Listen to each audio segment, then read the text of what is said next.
Hey everybody, it's John again. I'm gonna play Immaculate Grid, going for Rarity score and the time version, doing both.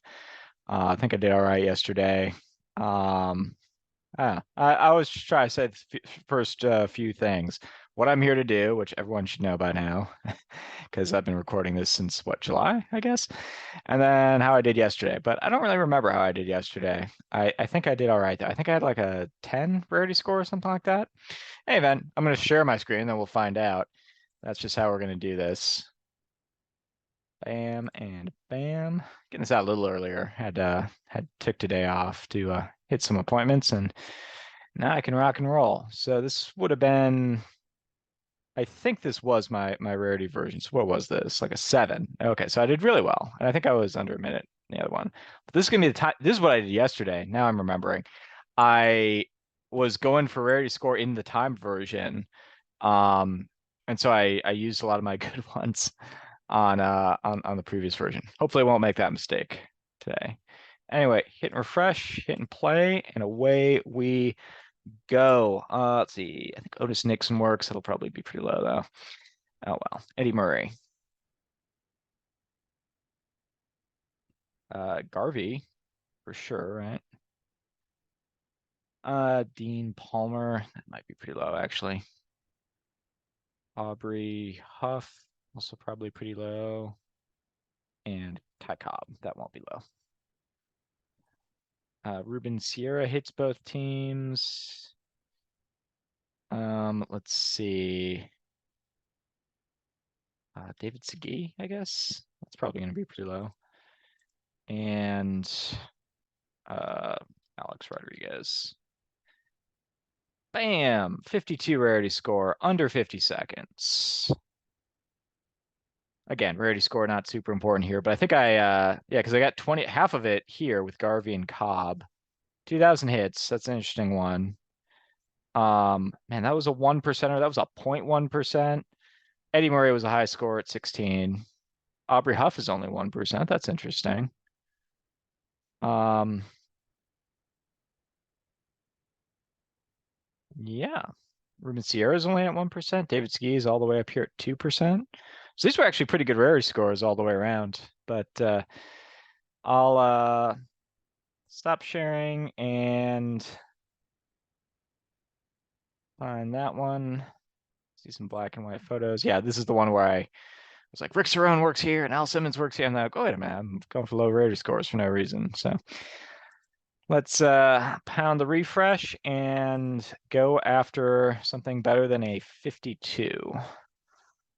Someone I've used before, and I've highlighted this guy or highlighted this book, which talks about Mr. Willie Davis coming over the Rangers. He's got 65 career WAR. Fun fact. Defensive stalwart with the Dodgers. Definitely a Gold Glove winner.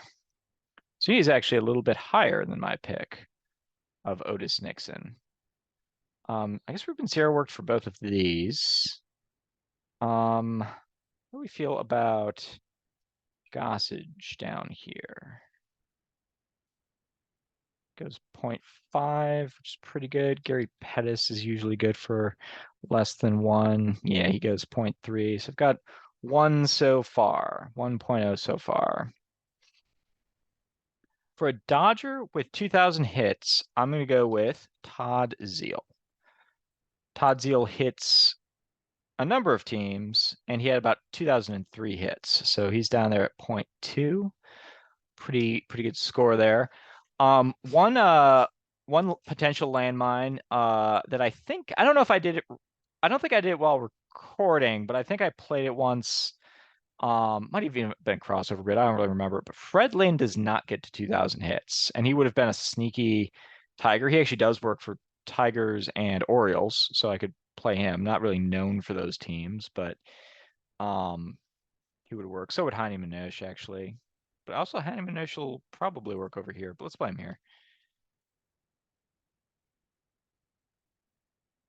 Goes 0.3. Let's see. Frank Robinson might be an interesting pick, but he's so well known for the Orioles. But he ever so briefly played for the Dodgers. I think he played a season with the LA Dodgers. Um, what what Charles Johnson? He was traded from the Marlins after winning the World Series in '97. He was traded to the Marlins in a blockbuster trade involving Sheffield, brought over Piazza, who was flipped a week later. So he finished out that season with the Dodgers, and then he signed with the Orioles the subsequent offseason. And then the offseason after, or mid-season after that, I think he's traded the White Sox in the midst of his best overall season. So he goes sub one. Um, One name that's coming to mind is Eric Bedard, I believe was how his name was said. I don't actually remember. He was, in the American League when I was much more closely following the National League in the 2000s. So I don't know if I ever actually saw him pitch, but I know he played for both teams. So that's a potential option. Um, then yeah, let's see here for 2000 career hits. It's a tricky one. Like you think Todd Zeal is like he's right there. He's right at 2000 hits. Ooh, I got one for the Tigers that I just thought of, and that is Mr. Luis Gonzalez. I believe he was another one of those guys who was just above 2000 hits, and he was a Tiger. He was flipped for Mr. Kareem Garcia. Who are you, Kareem Garcia? To quote Pedro Martinez. And then on the Mariners, let's see here. You got Griffey, you got A-Rod. I'm quite sure Edgar Martinez gets there. You got Ichiro. I'm not sure on Mike Cameron. Maybe Mike Cameron, 250 career hitter, played a long time. Um, if you're mathing it out, that's 8,000 at bats. Cameron had a not like huge but decent walk rate though. So even though he played about 14 years in the majors, I'm thinking he probably came short. I'm gonna say he came short. Um, but I did just think of someone, and the reason I just thought of this individual is actually I think he would work for the Orioles too. The guy I'm thinking of is Gary Matthews, senior. Um, and man, did he play for the Orioles? Well, I know he got to 2000 hits, and I have an 88 tops card of him with the Mariners. Was not his primary team. I think he played mainly with the Giants, if I'm not mistaken. But he had over 2000 career hits, and because I was like, whoa, this guy had over 2000 hits, and he's Gary Matthews Jr.'s dad. I'm gonna put him in the baseball card book. So he's in one of those over there. Anyway, that's who I'm gonna play over here because I'm thinking that's gonna be. Oh, so and you know what? That was a career card. Because if it was 88 tops and his career ended in 87, I got his whole career on that card, which is what I was kind of aiming to do. I wanted, with that binder, I wasn't looking for rookie cards. I wanted the most up-to-date cards of as many great players, even very good players as I could. This was in the days that Baseball Reference either didn't exist or was nascent, and so this was my way of looking up stats. Point 4. Good pick, John. All right, so we've had very good picks all the way around. 1.62, 2.4 right now. So if we can get a really, really good one, we might get a rarity score of 2 rounded down. More than likely it would be a 3. That's if I get someone pretty good though. David Segui was at 2%. I think Eric Bedard would be actually double digits. Is my sense, just because I haven't thought of a lot of guys, and now I'm trying to think, did Matthews play for the Orioles? And I should have kept him there. Water under the bridge, you know. Let's try to think of some other Orioles who might. Gossage did not play for the Orioles. No, I was not right on that. But Arthur Rhodes, I believe played. I believe he primarily played for the Mariners and Orioles. But he's a reliever, so that might be a little bit lower. Um, dance around the horn a little bit, just real briefly. Hoyles, I think, only played for the. I'm just gonna go for the Hoyles rhymes with Orioles almost. Anyway, I think he just played for the Orioles. Palmero, no. Alomar, no. Um, what Ripken, no. Obviously, like Tejada, no. Mora, no. Roberts, no. Surhoff, no. Bobby Bonilla, no. Tony Tarasco, I have no idea. Brady Anderson, no. Jeffrey Hammonds, no. Just thought of someone. And I'm going to go with him because I have a signed baseball card of him, and he's a personal fan favorite of mine, and that is Bill Hall. I'm going to go with Bill Hall. I do have a signed rookie card that I got at a fan fest back in '03, I think. I think it was before the '03 season. Um, I just appreciate that Bill Hall kept changing positions. The Brewers yanked him around. They said, no, Hardy's our main shortstop. But then Hardy gets hurt. Hall steps in, hits 35 home runs as a shortstop. Then the Brewers yank him out to center field. He struggles presumably because he's playing a new position. They bring him back into the infield to play third base. Doesn't complain a lick about it. Anyway, I know he did make the rounds in his post-Brewer career with these couple teams, and I believe the Red Sox as well. So let's get Bill Hall. Yeah, that was a good catch.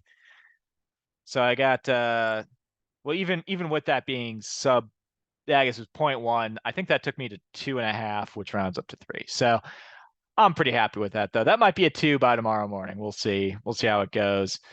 14 Mariners would have worked. 68 Dodgers. If there's 68 Dodgers, I gotta believe I could have come up with someone better than Todd Zeile, but um, I figured he's right there on the cusp. He didn't play for the Dodgers forever. He did a pretty good 97 season with the Dodgers, 30 home runs. He was also in that trade.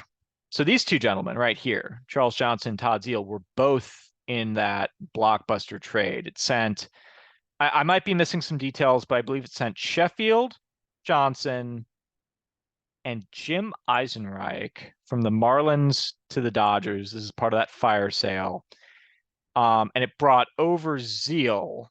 Can't remember if Zeile was flipped. I guess we can just look at him. I believe Zeile was flipped sometime thereafter. I don't know if he finished out the year. And Piazza is obviously flipped right afterwards, I believe, for Preston Wilson, actually. Let's see, Zeile